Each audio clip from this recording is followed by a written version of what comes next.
I know you can do anything. You're great. And gives you the bardic inspiration. Just, don't fall to your death and die and end up making us carry around a dead teddy bear forever.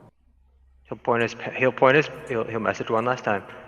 Ben, I can fall basically forever. I'm made of stuffing.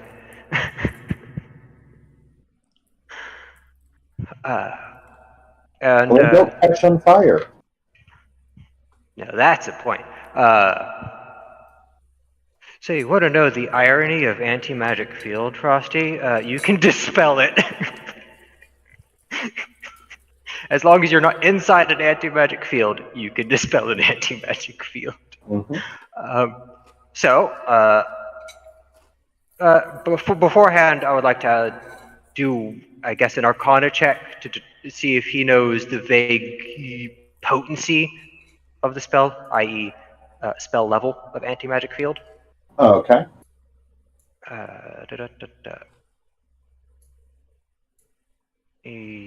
Arcana, yes.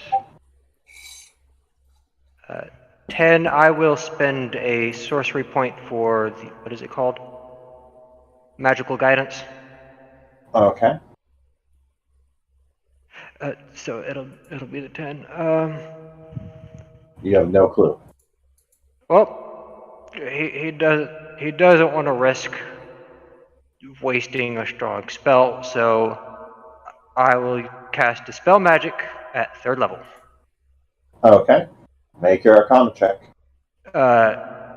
You mean my Charisma check? Oh yeah, Charisma check. Yeah. Only Abjuration wizards can use Arcana checks for that. That'll be a natural 20. Okay. Loggers. This isn't the first time I've gotten a good natural 20 on something like this, because was it a natural 20 with the mirror? Yeah. And what is the area of effect on your Dispel Arcana? Because the compendium is not working. So you want me to just post the spell for you? Yeah. You choose one magical effect, one creature, object, or magical effect in range. So it would dispel the entire anti-magic field. Okay. Yeah. You see a whole bunch of runes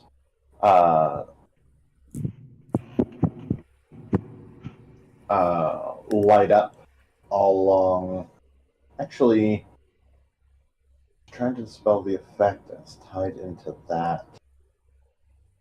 I'm not sure what's going to happen. Give me a second on that. We're going to go back to that. I have to think about something. I love throwing you for a loop. Because there's a few magical effects going on that are all tied together, so I have to figure out exactly how that's going.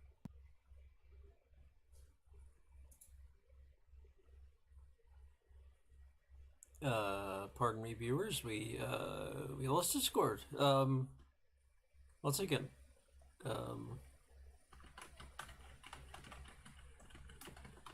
Yes, you can see my login. Oh well.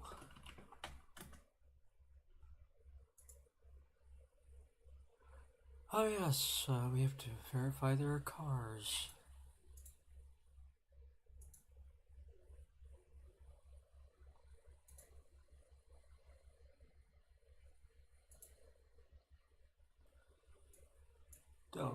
Don't fight me on this.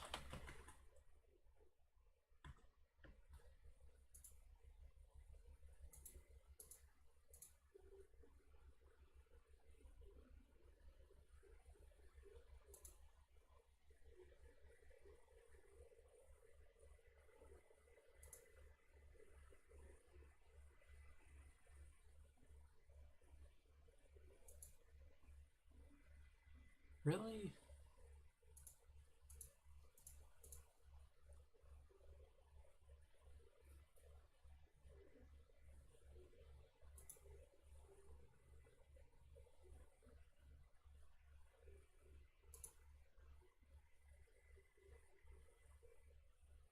I'm so sorry, audience. We have new audio equipment, and ever since I set it up, well, it's great stuff, but Everything's been going crazy. So yeah, I'm doing my best. And I almost never have to log in, so, yeah.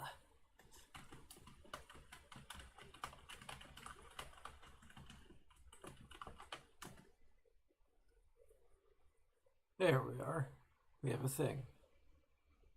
And that the difficulty was a bit higher than what some of them as new players were prepared for.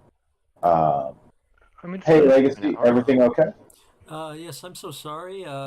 Discord disconnected, and then it didn't make me do that, click the pictures thing. Okay. Oh, And it was like a bus no, 20 times as the last picture.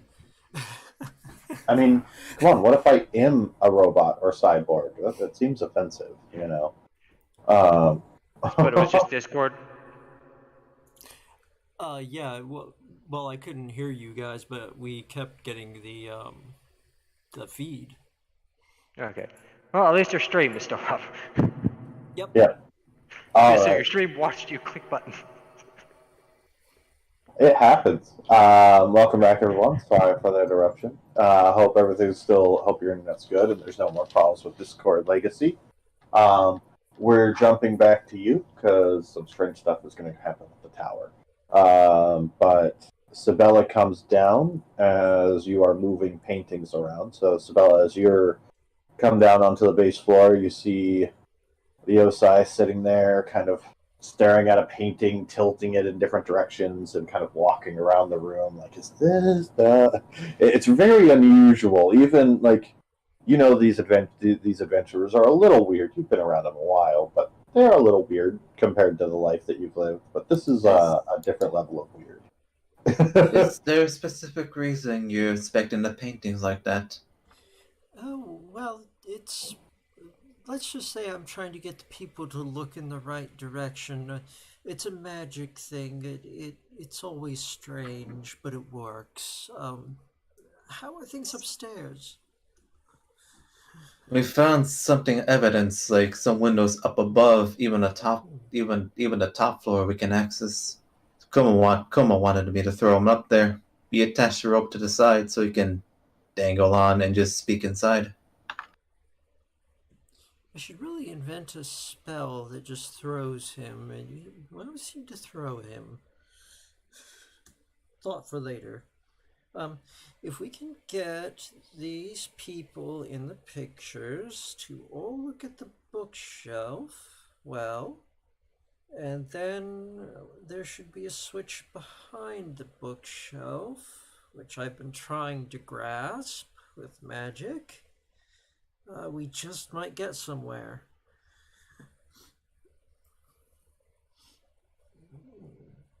Do you need me to reach up there? Oh, if you can reach behind the bookshelf and actually find the lever, that would be fantastic.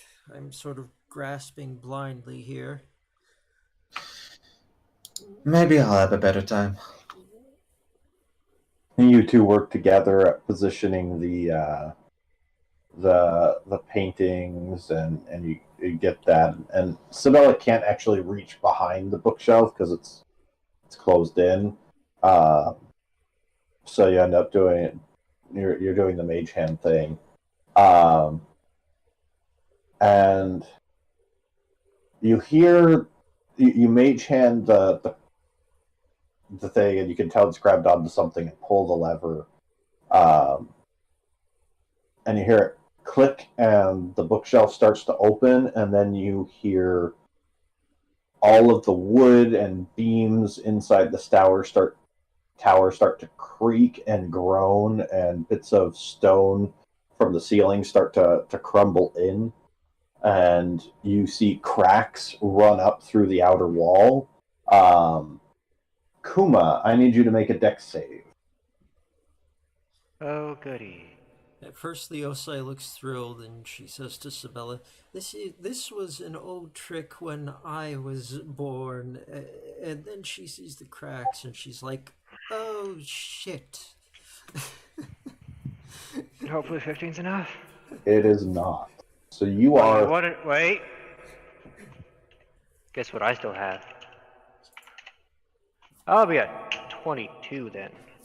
All right, you managed to tumble off and barely like cling on to the edge of the roof between your two paws as you fall almost back down towards the window. As what was a tiny little, section on the top of the roof has shot forward into a huge secondary tower on top of the tower that is about equal in height, with windows spiraling up its length onto the very top, made out of the same materials.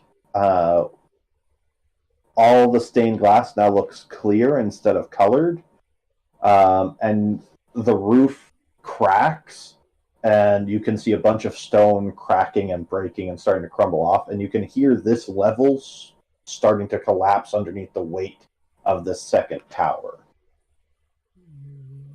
Oh, a sky piercer tower. Oh, no. Friggin' extra dimensional space.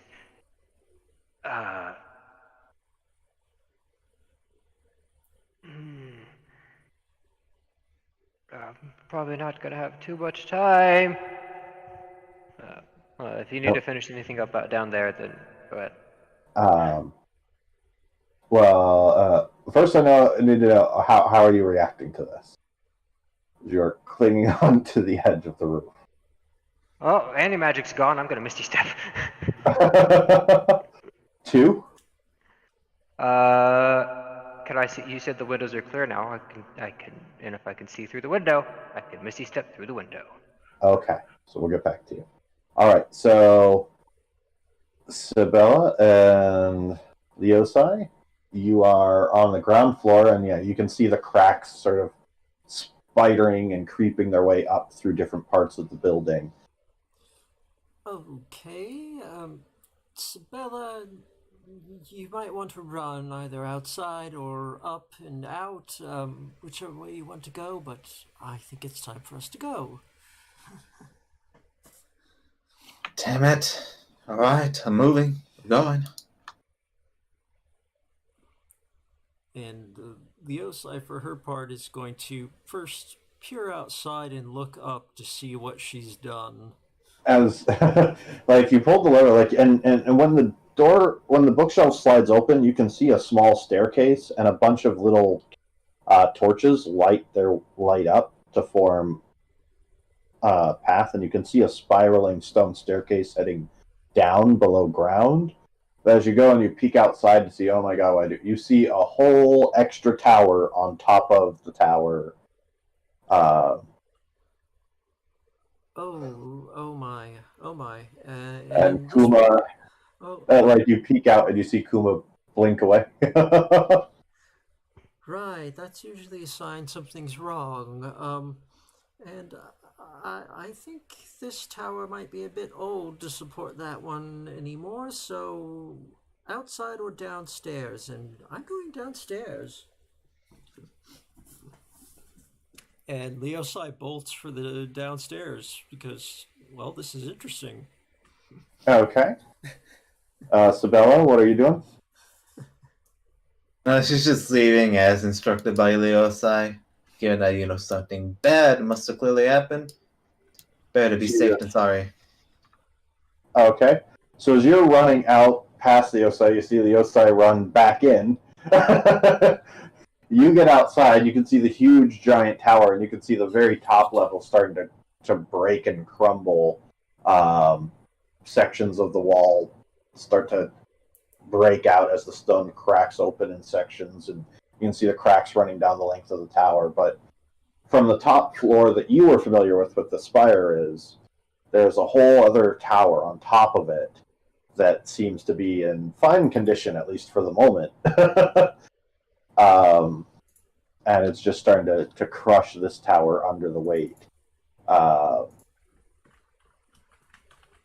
You see a section in the middle sort of break out as a bunch of wood splinters through and breaks some of the stone, and the tower starts to tilt.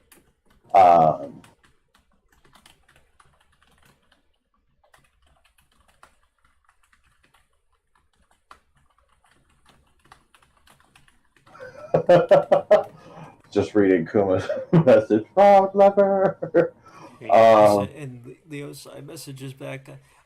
I only saw the one. Leave her behind the bookshelf. It's the oldest trick there is. But anyway, there are stairs behind it, and I'm going down them. Yep, you'll say you are running down the stairs, down the strange spiraling staircase, and the torches keep lighting your path. You can hear the crumbling stone up above. Kuma, you port in, and you can see this huge, grand tower. Books, shelves, there's a... I just lost the word. There's just this grand gold metal device with planets moving, and there's rings around it. It's not a reliquary. I know what it is. It's in Skyrim. What's the thing in Skyrim? Yeah, totally lost. Like, I had it, I went to say it, and the word was gone. And it's not an abacus, but there's... No, not observatory. Bottles and beakers and flasks and alchemical tools. You can see these large skeletons hung up. One of them you can tell is obviously a dragon skeleton. There's this very strange, unusual skull at the very top, and it goes up several floors with spiraling staircases, following the path of the windows up. And in the very center of the room is exactly what you were looking for, a teleportation circle with a whole bunch of runes going around it in a circle. So before I move on, I don't know if I ever actually described it, but when Kuma Misty steps, like a doll, with you pulling on a thread, he like quite literally unwinds into a fine thread and then seeps through the tiniest holes in an object and then reforms. So he doesn't just blink and disappear. He like, to anybody who doesn't know him, it's probably quite disturbing to watch. Yeah, so we found the teleportation circle, but yes, like Kuma, you take in just the huge tower.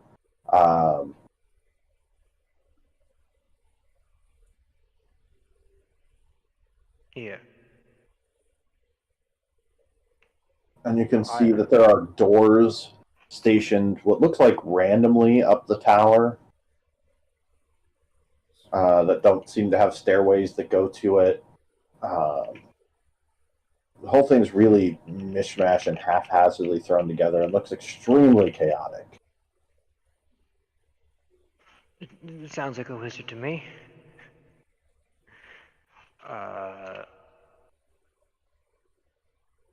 Aside from the teleportation circle, I don't think there's anything he would specifically be interested in up here.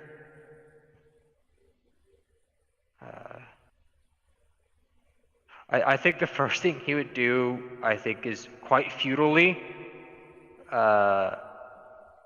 just find a crack in the corner of the room and use bending on it. There is no damage in this tower. Inside, so there's no damage inside at all? And in this area, yeah, no. And looking at the floor, because this part of the tower looks like a circle, almost it's shaped like an 8, but the top circle is much smaller. Like it's a small round circle attached to a very large secondary circle. And you can see in the center of the smaller circle on the ground floor, there is runes in the shape of a square of about 3 by 3 square, and there's a seam and it looks like there is a spiral staircase that would descend through the stone.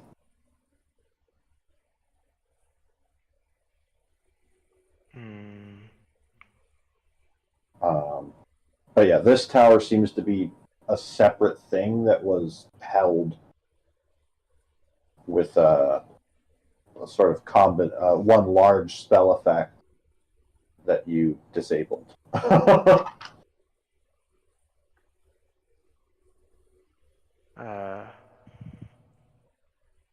so it was a chain reaction. Mm-hmm. Yep.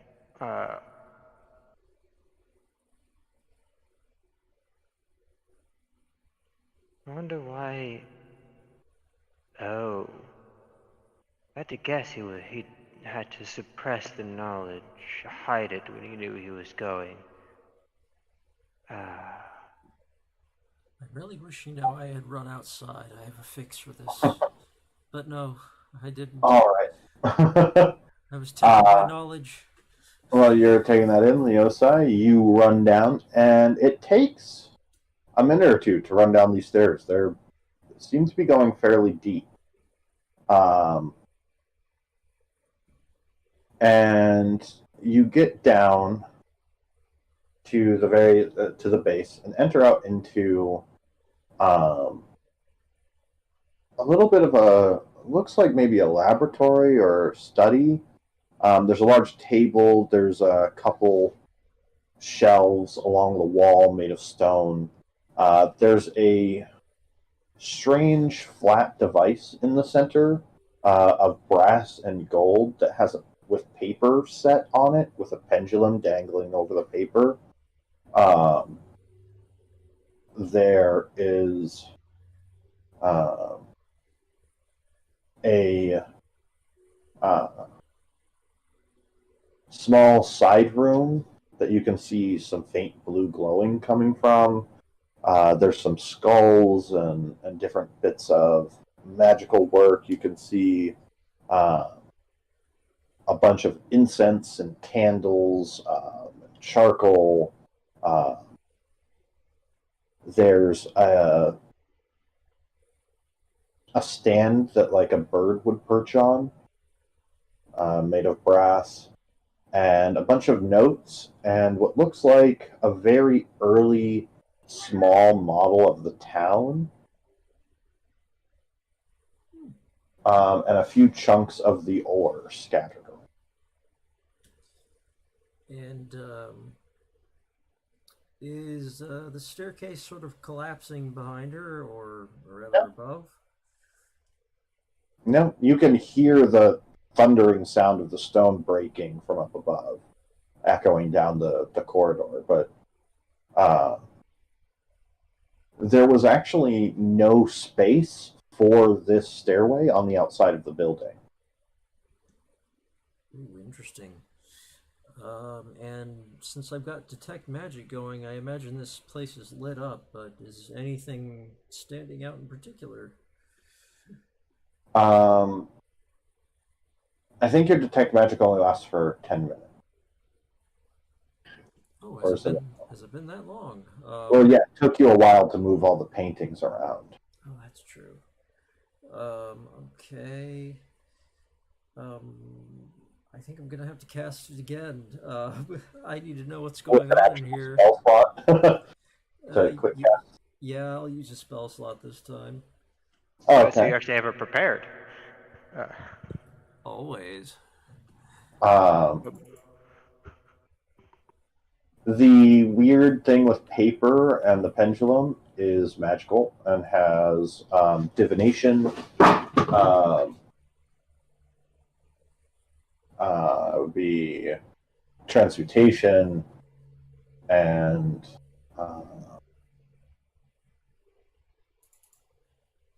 I think just divination and transmutation on it.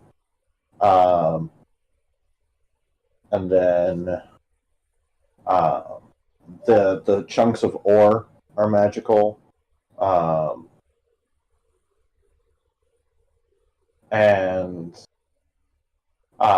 the town model is also magical.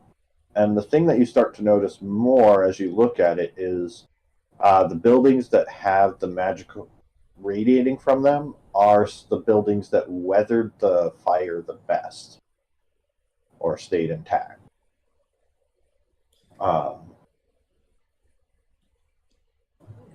Leos, I was thinking about the divination / transmutation.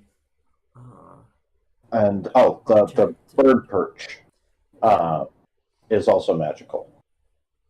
Okay, that's an interesting one. But well, she knows the ore. It's residium, correct? Mm-hmm. Okay. Oh, there's a huge bit of invocation magic radiating from the other room where the blue light is, along with evocation and along with divination, abjuration,